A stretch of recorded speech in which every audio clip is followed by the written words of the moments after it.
Assalamualaikum warahmatullahi wabarakatuh. Waalaikumsalam warahmatullahi wabarakatuh. Selamat pagi semuanya. Pagi, Bu. Oke, baik. Untuk memulai pembelajaran kita pagi hari ini, silahkan Ketua Kelas pimpin teman-temannya untuk berdoa.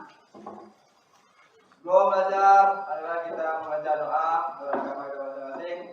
Berdoa. Cek hadiran dulu ya. Siapa yang tidak hadir hari ini? Muklis sama Rizky Aldiano. Yang sakit kita doakan semoga segera sembuh ya. Apa kabar hari ini? Sehat dan bahagia. Untuk pembelajaran hari ini, ya sebelumnya Ibu ingin menanyakan, pasti anak-anak Ibu semuanya sudah pernah mempelajari tentang jenis zat berdasarkan wujudnya. Kira-kira ada berapa ya? Ada 3. Oke, ada 3, benar. Siapa yang bisa menyebutkan wujud zat yang pertama? Silahkan Anita. Ya. Oke, silahkan Juliandra. Oke, silahkan kasih ya. Bagus ya jawaban semuanya, benar. Jadi ada 3 wujud zat. Nah, mari kita perhatikan. Kira-kira dari ketiga zat ini, pasti kita sudah mengetahui ya secara umum apa sih sifatnya? Ada yang tahu? Yang pertama dulu, apa sifat umum dari zat padat? Oke, silahkan Kristi. Bagus sekali, terima kasih Kristi. Yang kedua, siapa nih yang bisa menyebutkan sifat zat cair secara umum? Oke, silahkan Marlina. Zat cair, bentuk berubah, volume tetap. Mantap sekali ya jawabannya. Kemudian yang terakhir, zat gas ya. Siapa yang bisa menyebutkan? Oke, silahkan Neti. Zat gas, bentuk dan volumenya berubah.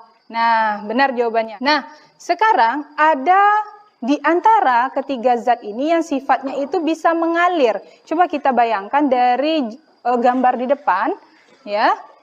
Kira-kira zat mana yang bisa mengalir? Oke, silahkan Fitria. Zat cair dan gas. Oke, mantap ya. Berikutnya, zat yang memiliki sifat bisa mengalir itu disebut dengan fluida. Coba perhatikan gambar di depan. Nah, siapa yang bisa menyebutkan apa perbedaannya? Oke, silahkan Radiatul. Apa perbedaannya? Kalau gambar 1 itu zat cair diam. Kalau yang gambar 2 itu zat cair bergerak. Sepakat semuanya bedanya itu? Ya, terlihat ya dari gambar dia ada yang bergerak, ada yang diam. Nah, untuk selanjutnya, zat cair yang diam ini disebut dengan fluida statis, ya. Dan untuk zat cair yang bergerak ini dinamakan dengan fluida dinamis. Nah, pada hari ini kita akan memfokuskan pembahasan kita pada materi fluida statis, ya. Nah, adapun tujuan pembelajaran kita pada hari ini, yang pertama, Ananda semuanya mampu menjelaskan sifat fluida statis. Yang kedua, Ananda semuanya harus mampu menentukan tekanan hidrostatis benda pada kedalaman fluida tertentu. Nah, yang ketiga, mengaitkan peristiwa yang terjadi di kehidupan sehari-hari dengan konsep tekanan hidrostatis. Oke, baik. Untuk mengawali pembelajaran kita pada hari ini, ya, mari kita simak terlebih dahulu video.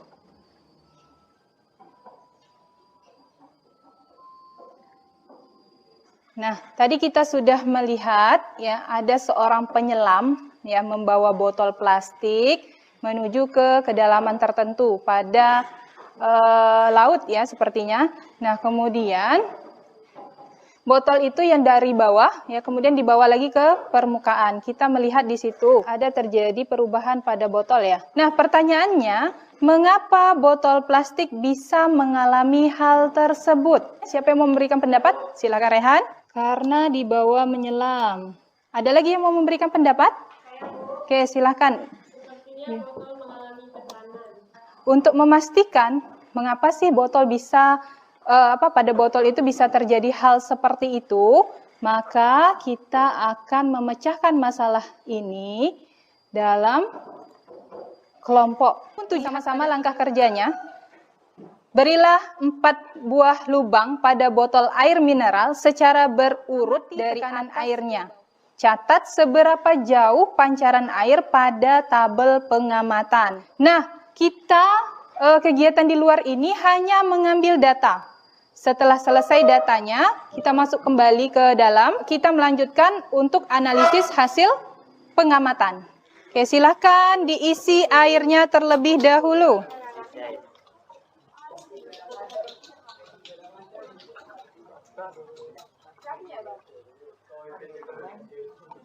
Kalau sudah, bisa langsung dimulai, buka satu persatu lemnya. Arahkan lemnya ke depan, nak. Arah lem, yang ini, yang ilah. Yang ilah.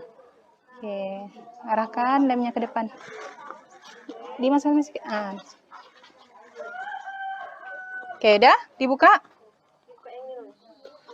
Mulai dari yang 5 cm. 5 cm berarti yang di atas, ya. 5 cm yang di atas, nak. Bagi dua, ini tengok sebelah tuh. Mulai dari yang di atas, ya. Mulai dari yang di atas. Ini nengok ya, pancarannya berapa ya? Lihat, angkanya benar-benar di 0, ya.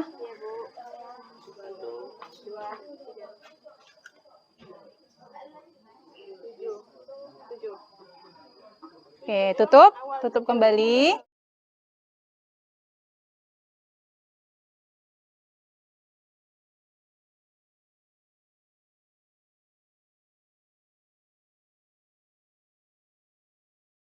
Tadi kan terlihat ya pancaran air itu berbeda kan? Nah, pancaran air itu berbeda. Coba hubungkan pancaran air itu dengan botol plastik. Botol plastik yang tadi dibawa menyelam. Kenapa kira-kira bisa dia? Dia penyok. Coba bandingkan dengan yang terjadi tadi airnya, pancaran airnya.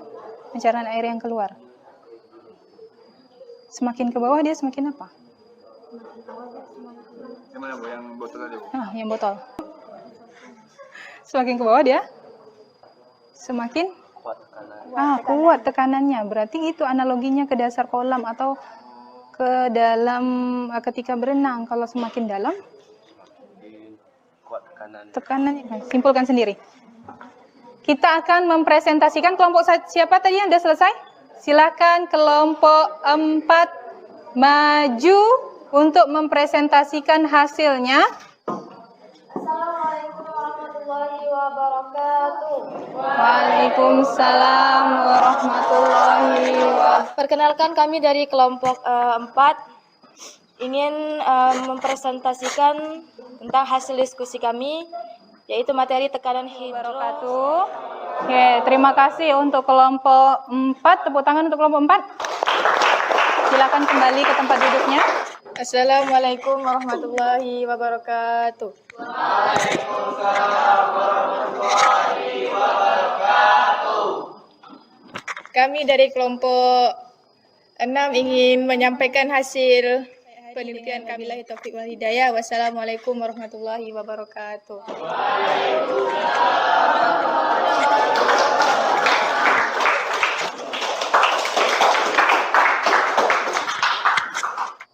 Nah, sekarang Ibu akan memberikan konfirmasi berdasarkan hasil percobaan tadi.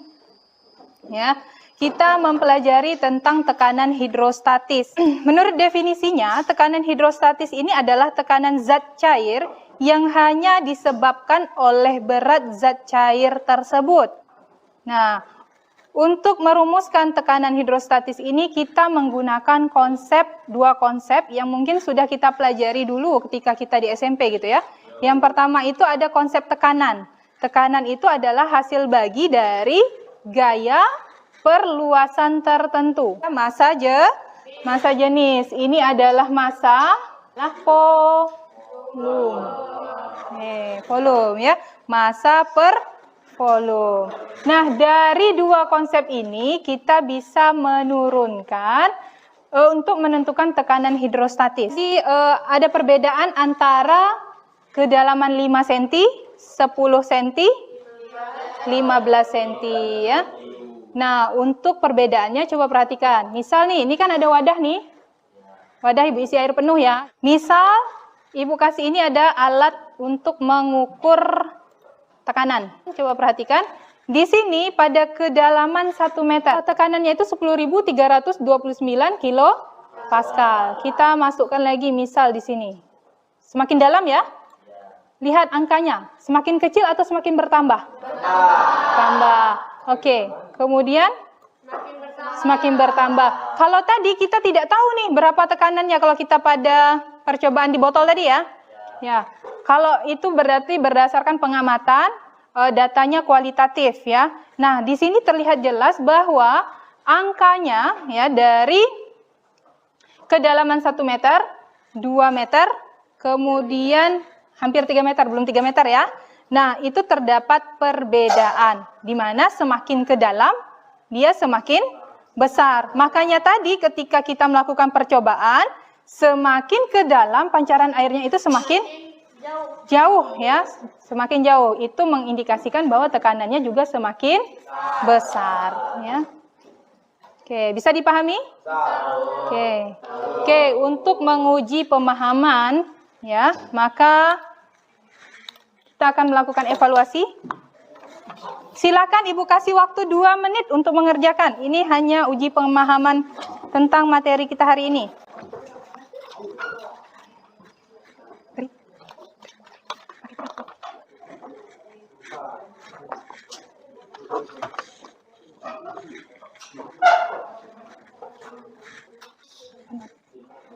Tadi pada saat percobaan, belum Ibu singgung masalah ada perbedaan antara botol terbuka dan botol tertutup. Hal ini ya ada hubungannya dengan yang dinamakan tekanan mutlak. Ya, tekanan mutlak ini merupakan tekanan total hasil penjumlahan tekanan hidrostatis dengan tekanan atmosfer. Nah, coba perhatikan. Ini misalnya tadi air di dalam wadah terbuka. Kalau dia terbuka, berarti kalau Ibu letakkan di sini ya. Jelas angkanya berapa? Kalau dia terbuka, tadi ada tekanan apa penambahannya namanya? Ya, tekanan atmosfer. Maka di sini Ibu klik on. Berapa angkanya? Berbeda tidak? Berbeda. Kalau ada penambahan tekanan atmosfer, maka angkanya jadi 116, 204 kilopascal. Kalau Ibu nonaktifkan tekanan atmosfernya, berkurang ya? Mari kita simpulkan secara bersama-sama apa saja yang kita pelajari hari ini. Kita mempelajari apa? Yang pertama tadi judul besarnya? Fluidostatis. Khususnya hari ini kita membahas tentang apa? Tekanan hidrostatis. Apa saja faktor-faktor yang mempengaruhi tekanan hidrostatis? Ada berapa tadi? Ya, berarti ada 3. Apa saja kita ulangi? Yang pertama, massa jenis. Kemudian yang kedua, kedalaman. Yang ketiga, percepatan gravitasi. Ya, diingat ya. Nah, kemudian tadi kita mengenal adanya tekanan mutlak. Pembelajaran hari ini untuk tekanan hidrostatis ya, penerapannya dalam kehidupan sehari-hari. Nah, yang pertama itu pada saat menyelam. Pada saat menyelam, kalau semakin dalam apa rasanya? Telinga sakit ya, telinga sakit. Ya, berarti kita sudah tahu hari ini apa yang menyebabkan telinga kita sakit. Karena adanya tekanan hidrostatis. Oke, bagaimana untuk pembelajaran fisika hari ini? Bisa dimengerti? Bisa. Ada yang belum dipahami? Ya. Apakah menyenangkan? Menyenangkan. Akan bagikan lembar refleksinya. Lembar refleksi ini diisi, nanti dikumpulkan di akhir.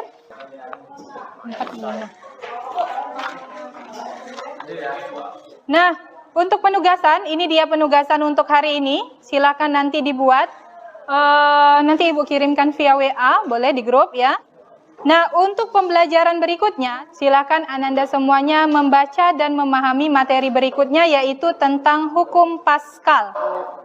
Oke, cukup sekian pertemuan pada hari ini. Ibu ucapkan terima kasih. Untuk kelompok yang sudah tampil hari ini, berkesempatan tampil kelompok 4, 5, dan 6, Ibu ucapkan selamat, kalian hebat. Ya, untuk kita semua, hari ini sudah sangat luar biasa untuk pembelajaran fisika. Terakhir, tepuk tangan untuk kita semua. Oke. Ibu akhiri, Assalamualaikum warahmatullahi wabarakatuh.